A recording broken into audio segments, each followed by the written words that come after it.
Mesdames, Messieurs, bonsoir et bienvenue à tous. À la une de ce journal, le gouverneur de la région du Sud-Ouest pris à partie par des assaillants.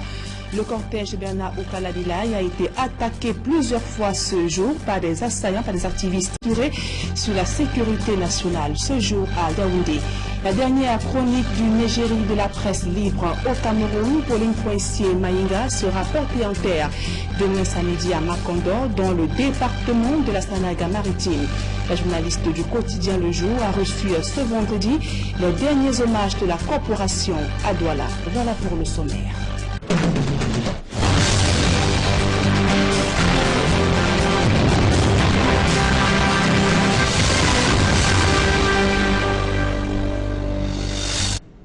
Mesdames, Messieurs, une fois encore bonsoir et bienvenue à tous. Au lendemain de la rumeur annonçant la fermeture de l'aéroport international de Douala par l'Organisation internationale de l'aviation civile, la direction générale des ADC se défend. Elle dénonce une tentative de sabotage.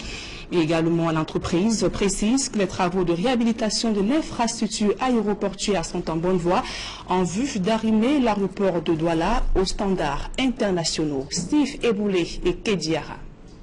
Tantôt des installations essentielles de l'aéroport qui a été fait par les caméras d'Equinox Télévision.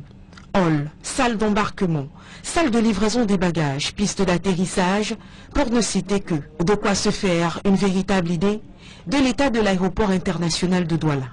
À l'origine de cette visite guidée, une rumeur grossie par les réseaux sociaux qui annonçait sous peu la fermeture de l'aéroport du fait d'un état de délabrement jugé inacceptable par l'Organisation de l'aviation civile internationale. Une rumeur démentie le 18 avril dernier par Thomas Ouna Assoumou, le directeur des aéroports du Cameroun. Dans son communiqué Radio-Presse, on apprendra qu'un audit est effectivement programmé à l'aéroport international de Douala du 22 au 27 avril. Un audit lié au prêt souverain de 46 millions d'euros, obtenu de l'Agence française de développement pour le financement du projet de modernisation de l'aéroport. Mais au sujet de son potentiel état de délabrement, la direction est claire. Nous sommes un aéroport qui est ouvert H24, donc nous travaillons en continu et donc les choses se dégradent également en continu. Nous avons fait un certain nombre de travaux sur des zones qui étaient des zones identifiées par les compagnies aériennes comme des zones inaccessibles à cause de leur état de dégradation. Un ensemble de travaux qui rentrent dans la phase 1 du projet de réhabilitation complète de l'aéroport. La phase 2, quant à elle, est encore en cours. La composante B de ce projet qui consiste à réhabiliter tout le terminal et à le mettre dans un niveau de confort qui sera apprécié par les usagers, notamment les compagnies aériennes. Il faut dire que nous sommes encore dans la phase de procédure de marché. Il est question ici, après la phase de préqualification des entreprises en charge des travaux, de soumettre le projet en question à l'Agence française de développement pour avis de non-objection. Les travaux reprendront après cet avis, mais en attendant. Régulièrement, sur un volet interne et sur la base d'un financement interne également, la société Aéroport du Cameroun fait des aménagements pour effectivement améliorer le confort des usagers. Un confort sur lequel les impressions des uns et des autres sont déjà posées. On a juste peut-être relevé des changements positifs au niveau peut-être de l'amélioration un peu des conditions à l'aéroport, au niveau n'est-ce pas de la qualité des services, au niveau de l'enregistrement, au niveau du traitement des vols et même sur la piste d'atterrissage. Nous avons un rôle d'enregistrement climatisé, nous avons des comptoirs qui fonctionnent dorénavant. Avant, nous avons des petits soucis, mais tout a été quand même arrangé. Au niveau de la piste d'ailleurs, le matériel, pour l'instant, répond déjà quand même aux normes internationales. Au-delà du travail physique, il y a le travail sur le personnel. Le comportement du staff a beaucoup changé. Tout le monde a reçu les passagers avec un visage en train de sourire, avec un sourire de customer service. Et c'est ce qu'on n'avait pas avant. L'avion arrive, les gens sont là sur place pour traiter l'avion. Ce n'était pas le cas. De quoi changer les impressions des sceptiques d'hier pour les transformer en véritables conquis de demain. Et je vous le disais en titre, des assaillants ont attaqué le cortège du gouverneur de la région du sud-ouest Cameroun, Bernard Okalabilai, et ses collaborateurs se rendaient à la cérémonie d'installation du préfet du Lébialem, Achou Boukaya Eta, lorsque le cortège a été pris à partie. Plus de peur que de mal, pas de perte en vie humaine, encore moins de blessés. L'armée camerounaise a réussi à mettre en déroute les assaillants activistes. Un incident survient alors que le ministre de la Défense, Joseph Betty Assomo, a présidé ce jour à Yaoundé une réunion spéciale d'évaluation de la situation sécuritaire sur l'ensemble du territoire national. Fin de parcours pour deux gangs de malfrats à Douala, spécialisés dans le vol de véhicules. Ils ont été interpellés ce jour à Niala par les éléments du génie numéro 2 à bord d'un véhicule qu'ils ont volé à Bafoussam, dans la région de l'Ouest Cameroun. Le récit des faits avec Innocent Abega et Leclerc Sakem.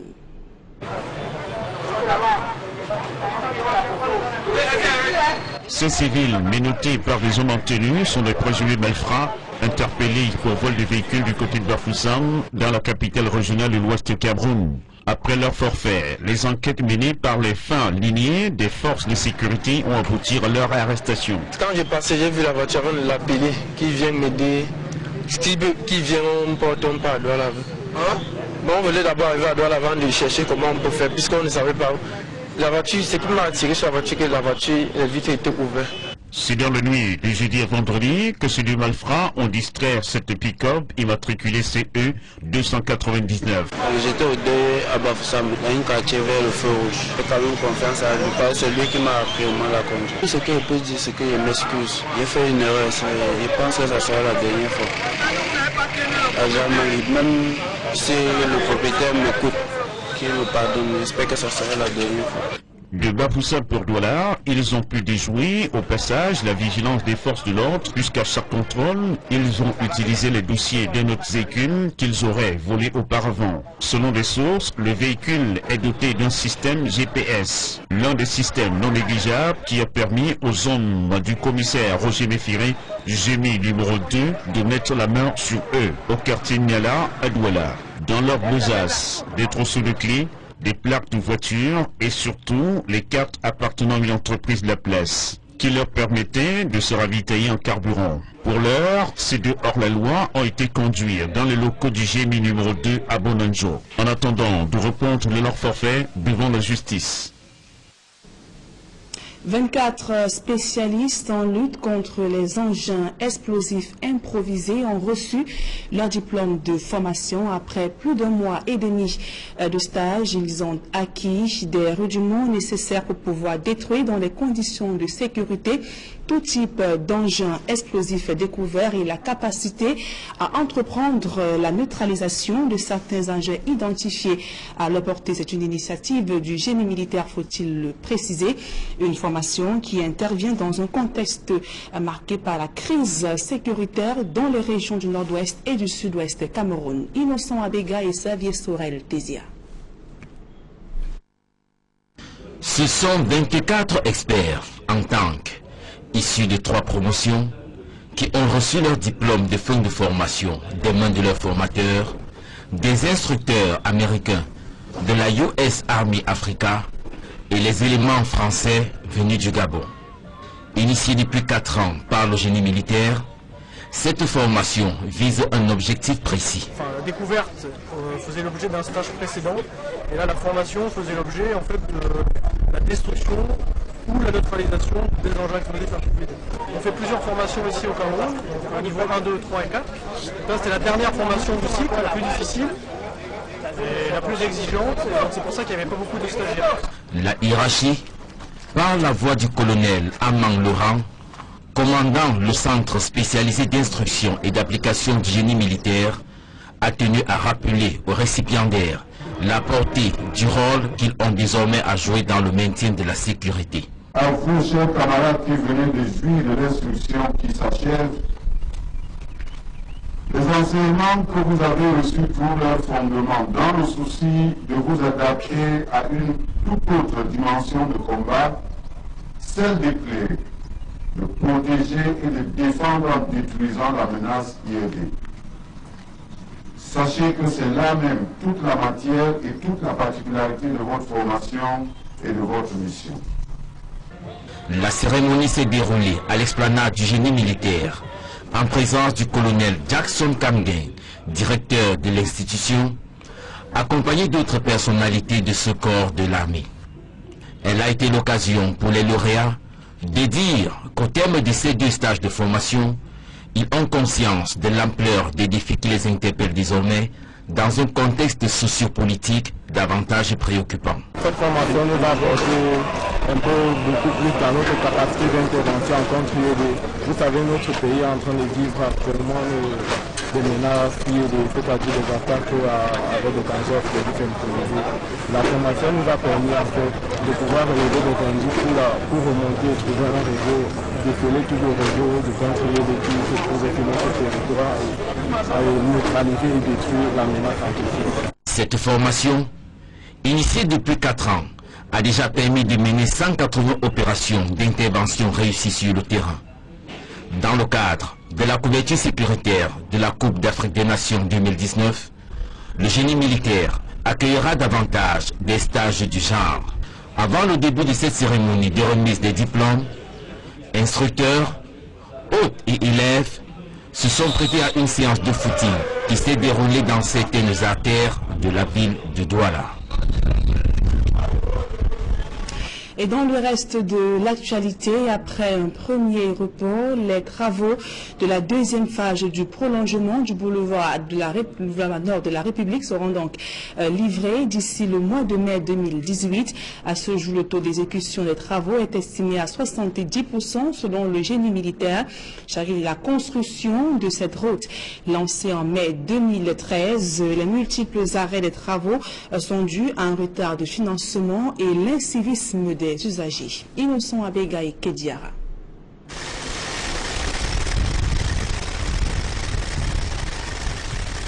Longtemps abandonnée au nom des intempéries et de l'oubli, cette route de près de 2 km, supposée décongestionner les bouchons causés par l'étroitesse de la route d'Aquanor, a de nouveau été reprise en main par les éléments du génie militaire.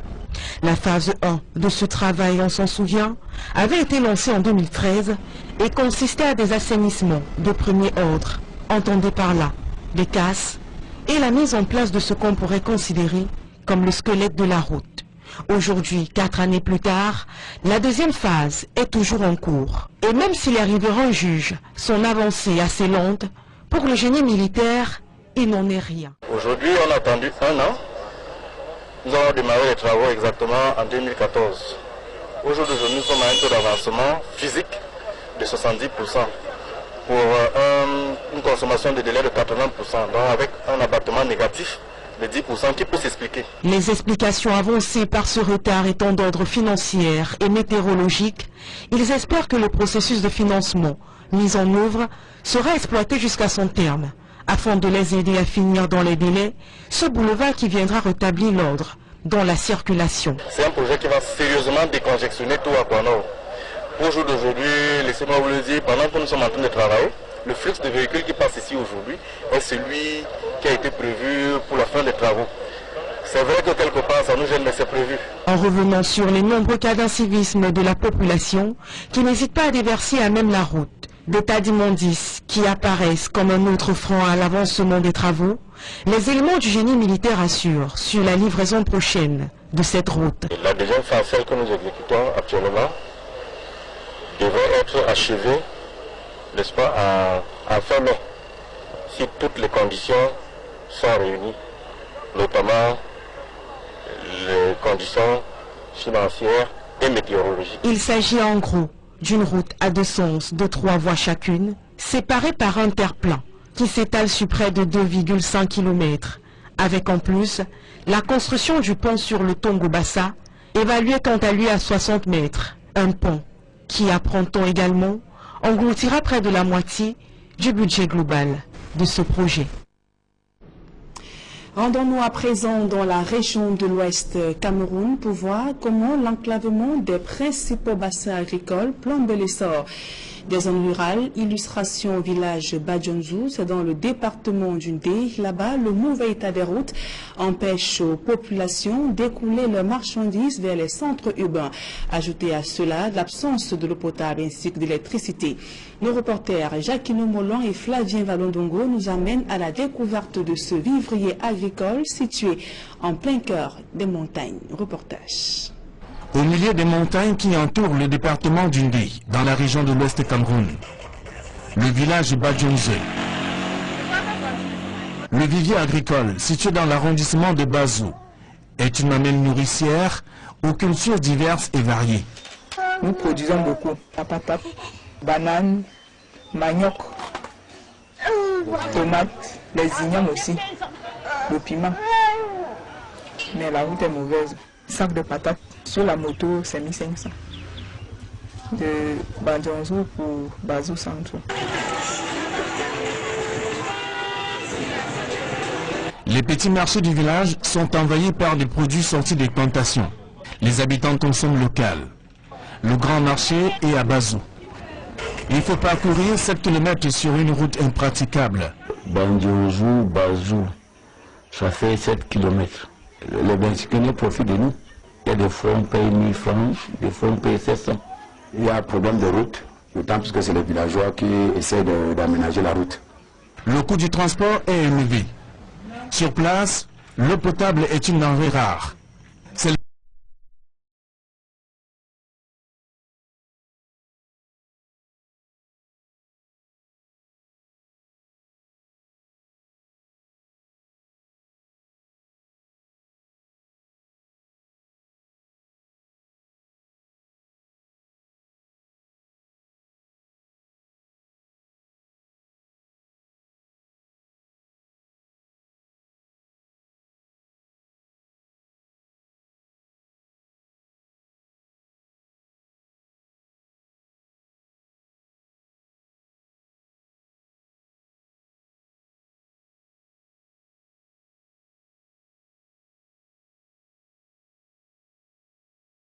Comme ça.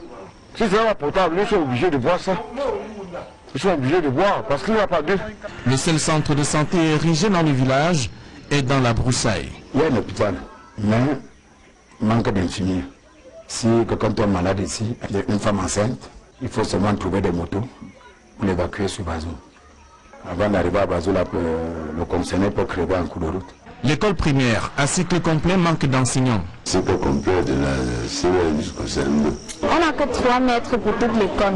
1 mètre pour 2 salles de classe. Parce que notre village est abandonné. Les collégiens du village Badjonzou parcourent 16 km en aller-retour pour recevoir les cours au lycée de Bazou. C'est un véritable calvaire qui anime les habitants du village Badjonzou.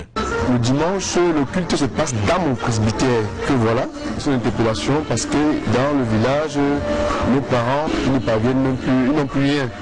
Les villageois sollicitent alors le concours des élites pour la construction des routes afin d'écouler les produits agricoles qui pullulent dans les plantations. Les localités comme Badjonzou se comptent à l'appel au Cameroun.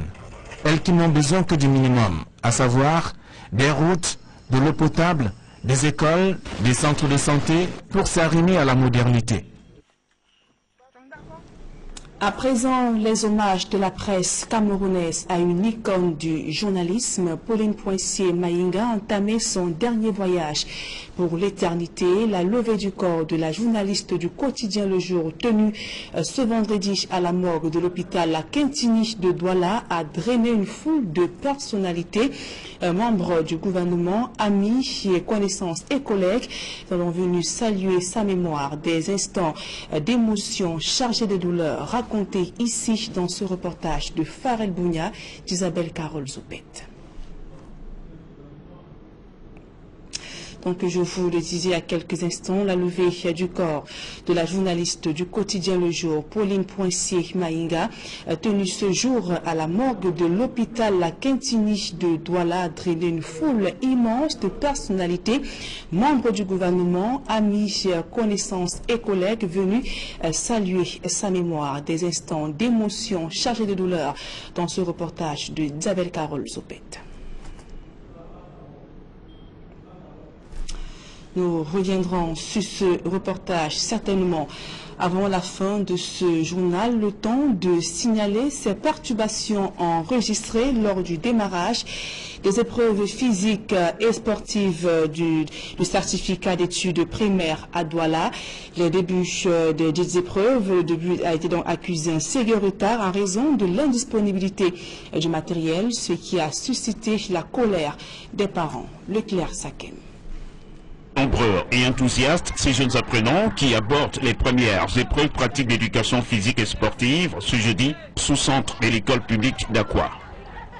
Certains parents qui ont tenu à accompagner leur progéniture pour ce premier défi scolaire dans leur vie sont restés dans l'impasse, voire inquiets. Depuis 7 heures. Nous n'avons pas de suite, bon, on ne sait pas ce qui se passe. Nous nous avons fait comprendre que ça devait comprendre à 7h30. Mais vraiment, malheureusement, il est déjà 8h28. Ça n'a pas encore commencé et aucun responsable ne vient vers les parents nous dire ce qui ne va pas. Donc nous sommes là, on est venu accompagner l'enfant. Oui. Depuis 6h30, parce qu'ils ont parlé de 6h30. Nous sommes déjà au-delà de 8h30. Oui. Bon, moi je m'inquiète parce que... Une fois arrivés, les responsables vont prier ce dernier de libérer l'enceinte de l'établissement, ce qui va révolter certains. Nous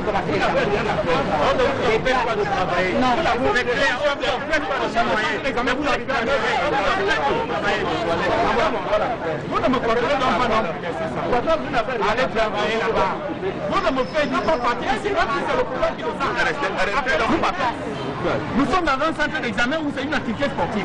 Vous n'avez aucun secouriste, même pas le commencement. J'ai vu l'année dernière, ma fille a failli venir ici. Je ne peux plus de faire la même chose.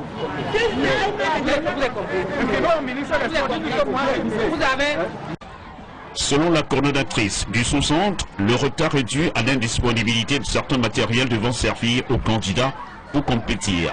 Cela traduit à suffisance le manque de préparation des personnalités en charge du comité d'organisation. La directrice de l'école publique d'Aqua a dû solliciter de l'aide au proviseur du lycée d'Aqua pour le matériel manquant. Un ouf de soulagement pour ces élèves qui peuvent enfin démarrer leurs épreuves sous une chaleur accablante.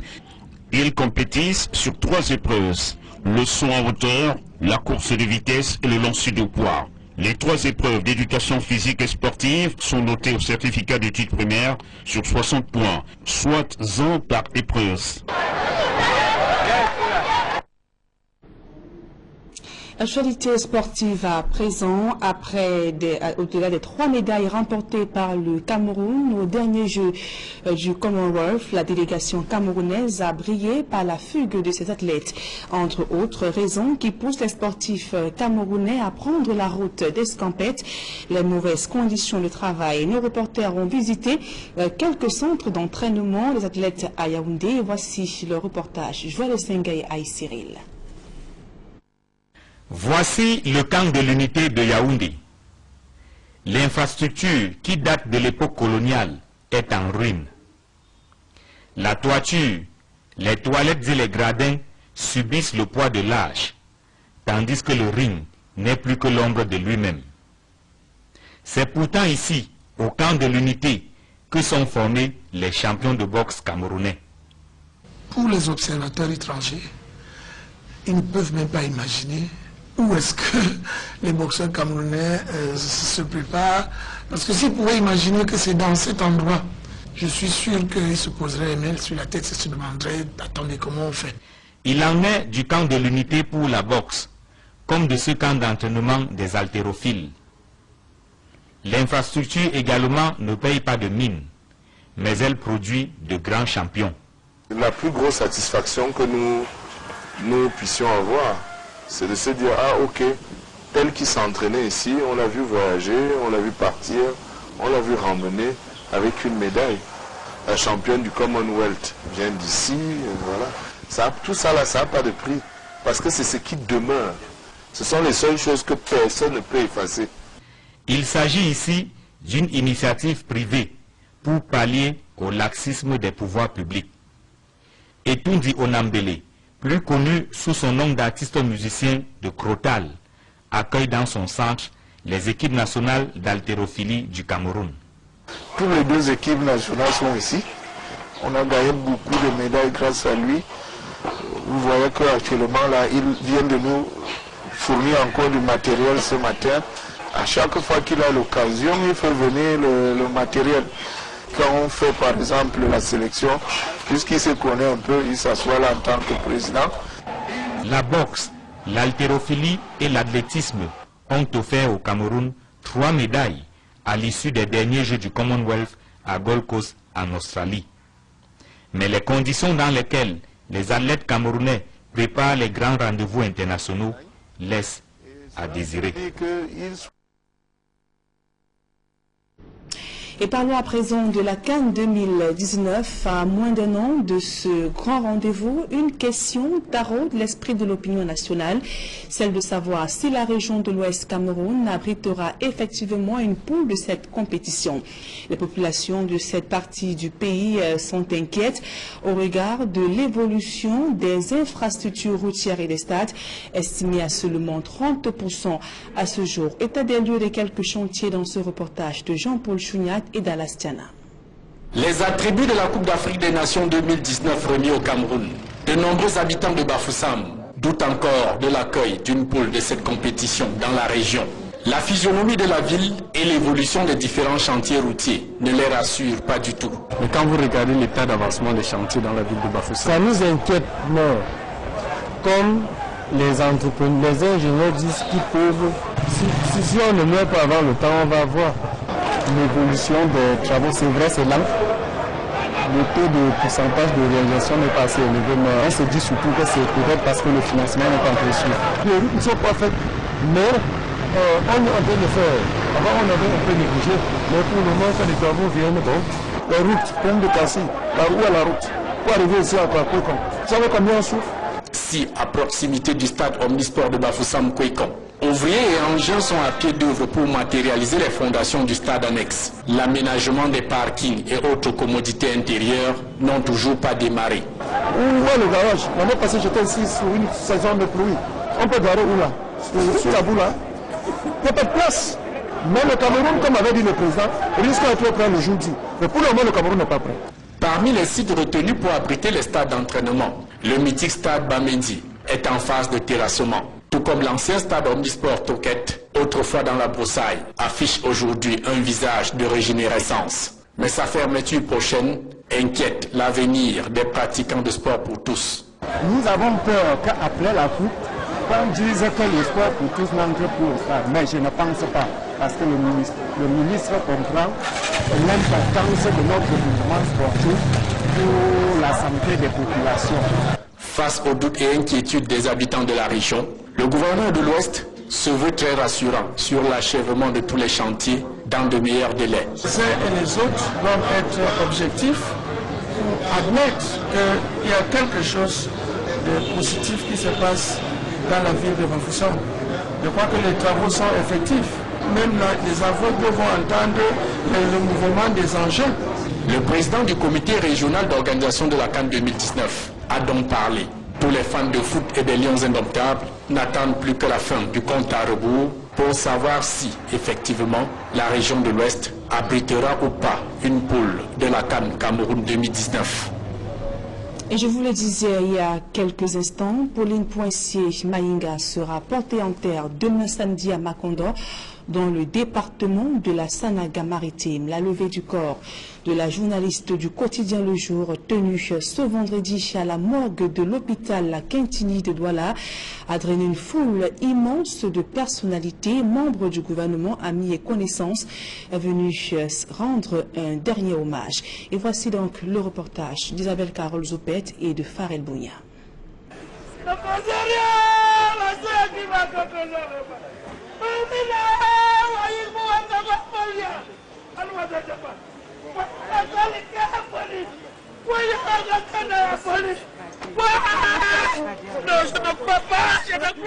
Douleur et tristesse ont fortement marqué la cérémonie de levée du corps de la célèbre journaliste camerounaise Pauline Poincier-Maïnga.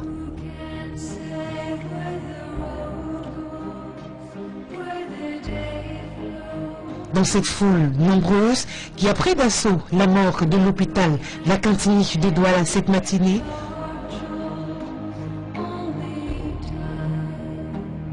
une forte mobilisation pour rendre à Pauline Poincier Maninga un hommage à la dimension de sa riche et brillante carrière journalistique. Pour les hommes des médias, la presse camerounaise perd l'une de ses plus grandes plumes. C'était une consoeur, mais devenue sœur, parce que elle a été très présente dans tout ce qui m'a concerné. Ceux qui me connaissent savent que j'ai vécu d'énormes épreuves. Elle a toujours été là. J'ai tenu, malgré mes responsabilités dans ma communauté, parce que je suis en route en train d'aller à l'ouest, à assister prioritairement à la levée de corps pour témoigner à elle, mais aussi à la postérité professionnelle, que nous avons le devoir de rendre hommage à celles qui ont fait leur pas dans cette profession, qui est souvent ingrate. Bon, j'ai perdu mes parents en 1999 et je crois que j'ai jamais autant pleuré. Parce que je peux dire que j'ai tout appris. On a commencé ensemble au journal, elle ne voulait pas faire de journaliste parce qu'elle avait peur, elle n'avait pas de diplôme. Et je crois qu'on a reçu une bonne chose. Nous avons toute cette foule-là. On vient dire au revoir à la professionnelle. C'est le même son de cloche pour les hommes politiques. Dehors de sa qualité de journaliste. Je la connais pas uniquement de journaliste, je l'ai connu un peu avant. Et comme j'étais assez proche des journaux dans lesquels elle a travaillé, bon, j'avais assez régulièrement, donc j'ai suivi un peu tout le cours de ses souffrances, de sa maladie. C'est dommage, je pense qu'elle avait encore des choses à écrire. Voilà. C'était quelqu'un de très jovial, de très convivial, de très social, que je rigolais tout le temps avec elle. Bon, Pauline, elle va beaucoup nous manquer dans son impertinence, dans son imprévisibilité et aussi dans son attachement et son amour. C'est une personne agréable que je connais depuis notre temps d'enfance, qui était imprévisible, mais qui était d'une très grande profondeur dans l'attachement aux autres. Elle aimait la liberté. Voilà. Tout ce beau monde s'est ensuite retrouvé. C'est avec ce reportage plutôt triste que nous mettons un terme à ce journal. Mesdames et messieurs, merci pour votre aimable attention et je vous souhaite de passer une agréable soirée en compagnie de nos programmes.